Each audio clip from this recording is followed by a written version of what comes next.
C'était Steve Gonco, bonjour. Oui, Voilà, ce matin, on s'intéresse surtout à la consommation des stupéfiants et des produits alcoolisés. Et il y avait une lutte dans les produits alcoolisés en sachet qui se vendaient partout. Cette lutte s'est un peu calmée, mais il est rare dans nos agglomérations sur les qui sont euh, embarqués dans ce phénomène et qui ont aujourd'hui du mal à sortir dans ce cycle infernal de la drogue ou de l'alcool. C'est un individu qui se révèle comme parfois être un danger public. Comment peut-on aider selon vous? oui, je pense que c'est la grande tous les matins, même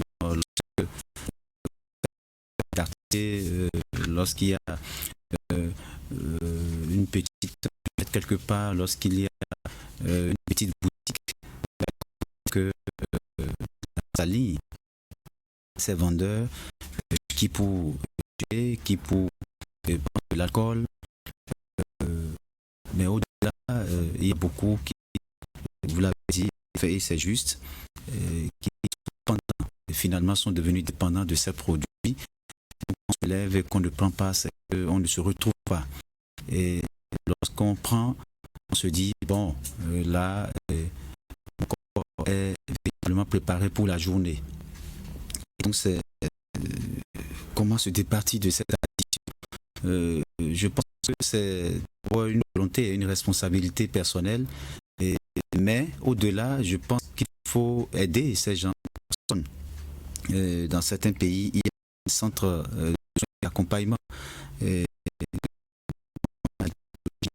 et ça existe dans certains pays, quand bien même la santé que nous avons peut aider ces personnes qui sont dans une telle situation. Mais la question qu'on doit se poser, c'est savoir pourquoi nous en sommes, comment nous en sommes arrivés là. Ça, c'est aussi la question. Je pense que lorsque vous prenez du recul, vous sentez que parfois c'est des soucis, mais certaines personnes à la drogue, à l'alcool, parce que ces personnes ont des difficultés, ces personnes ont des problèmes et ne parviennent pas justement à trouver des solutions à ces problèmes. Et l'action contre tout de suite, c'est lorsqu'on fume, lorsqu'on prend de l'alcool, ça leur permet d'oublier les soucis. Mais en réalité, ce n'est pas la solution parce que vous créez des problèmes de santé que vous aurez à gérer tard.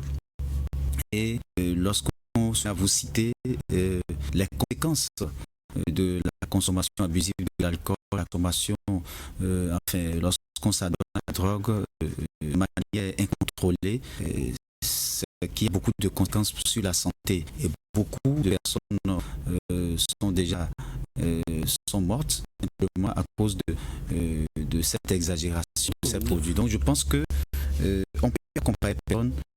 Il y a des centres qu'on doit.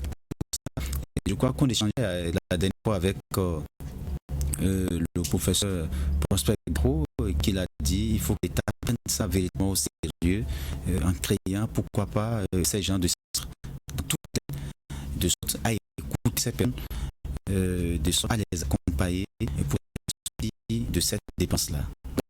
Jacques Dégué, consommer l'alcool et autres, quand vous entrez dans ce registre-là, difficile de vous en sortir. Et même si je vais dire, les proches ont envie de faire d'affaires, c'est toujours que dès que vous avez la petite pièce, on va, c'est l'intention est directe de s'en procurer ou de se faire servir dans les petites boutiques. Et voilà, c'est reparti. Quand l'État peut veiller à cela et même des personnes très très très talentueuses, on les voit et qui aujourd'hui ont totalement sombré à cause de l'alcool. Dans nos vies, la société. Oui, vous l'avez dit, hein, quand certaines personnes plongent malheureusement dans cette affaire-là, elles sont irréfrables. Alors, que peut faire l'État? Je dirais dans le premier temps qu'il faut attaquer la racine. Qu'est-ce qui pousse des jeunes ou des personnes de certain âge qui sont en fonction dans l'administration, dans les entreprises privées, à donner à de l'alcool, ça donner à de la drogue, à atteindre certains niveaux où on est récupéré, ils perdent leur job à cause de cette action-là. C'est là la grosse question qu'il faut se poser ce matin. Il y a certains, vous dites qu'ils ne sont pas envoûtés, carrément parce que vous n'arrivez pas à expliquer ce qui les plonge dans l'alcool ou la drogue.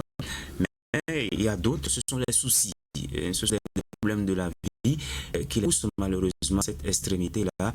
C'est ce que je dis, il faut véritablement attaquer le mal à la racine. Il faut que nous ayons une société plus humaine, une société qui est à l'écoute de l'autre, parce qu'aujourd'hui, les gens sont de plus en plus isolés, n'arrivent plus à s'ouvrir, à expliquer leurs problèmes aux autres, on a peur du jugement qu'on peut porter sur soi, donc on reste fermé et un peu à supporter le problème que ça donne à l'alcool, dans la drogue. Malheureusement, c'est pas en faisant cela que vous allez régler, bien au contraire, la situation va s'empirer, vous devenez irrécupérable, malheureusement, on sont morts comme ça, à cause de la drogue, à cause de l'alcool. Il faut déjà atteindre le mal à la racine, et aussi c'est parce qu'il n'y a pas de boulot, c'est parce qu'il n'arrive pas sur les besoins de famille. Donc, ce sont des problèmes sociétaux qu'il faut déjà régler. Les gens ne sont pas heureux, on en parlera tout à l'heure. Donc, mais est-ce que c'est une raison? Parce que il y a d'autres qui ont bien le boulot, hein, et c'est ça qui favorise la chose, oui, qui se droguent et qui passent tout le temps dans ces petites boutiques de vente de débit de boissons. Hein. Et que dire alors? C'est pas une raison, c'est pas parce que vous n'avez pas de boulot qu'il faut s'adonner à de l'alcool. Je dis pas que c'est une raison, mais je fais remarquer que quand vous essayez de... C'est plus les soucis qui poussent les... Oui, c'est beaucoup plus ça. Quand vous regardez ceux qui sont dans l'alcool, dans le tabac, dans la drogue, c'est beaucoup plus ceux qui n'ont rien à faire et donc qui malheureusement s'adonnent à la consommation de ces stupéfiants-là. Donc ça veut dire qu'il faut déjà essayer de régler ce problème-là. Il y a beaucoup d'efforts qui sont faits aujourd'hui par le gouvernement en termes d'emploi des jeunes, même si, eh bien, beaucoup sont encore au chômage. Donc, il faut déjà régler le problème à ce niveau. S'il est occupé, s'il a un boulot qu'il occupe tout le temps, on a un peu moins de temps pour l'alcool et la drogue. Ça, c'est déjà un premier point de solution. Maintenant, pour ceux qui sont déjà dedans, je crois qu'il faut peut-être créer des centres d'accueil, d'écoute de ces personnes-là. Ça existe ailleurs, pour essayer de les comprendre, de les interroger, pourquoi ils en sont arrivés là, ces personnes, et essayer de voir comment trouver ensemble des solutions pour les sortir de cette addiction-là. L'État a son rôle à jouer, mais l'éducation également. Oui. Parce que parfois, les mauvaises fréquentations amènent des jeunes à prendre cette direction, malheureusement. Ah oui, j'ai dit tout à l'heure que avant d'être une responsabilité collective, c'est d'abord une responsabilité individuelle.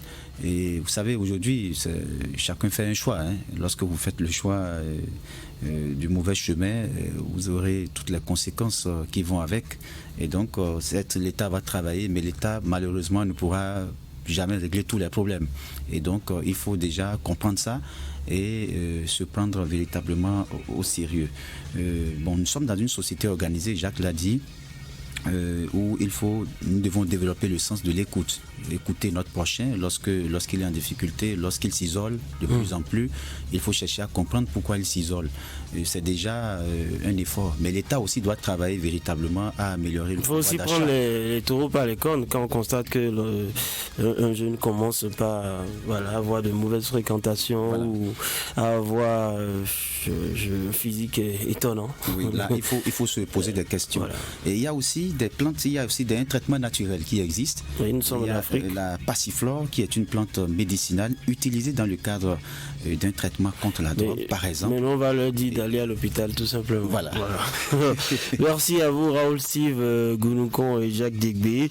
À suivre l'entretien du jour avec Michel Bocor. Il est professeur titulaire des universités à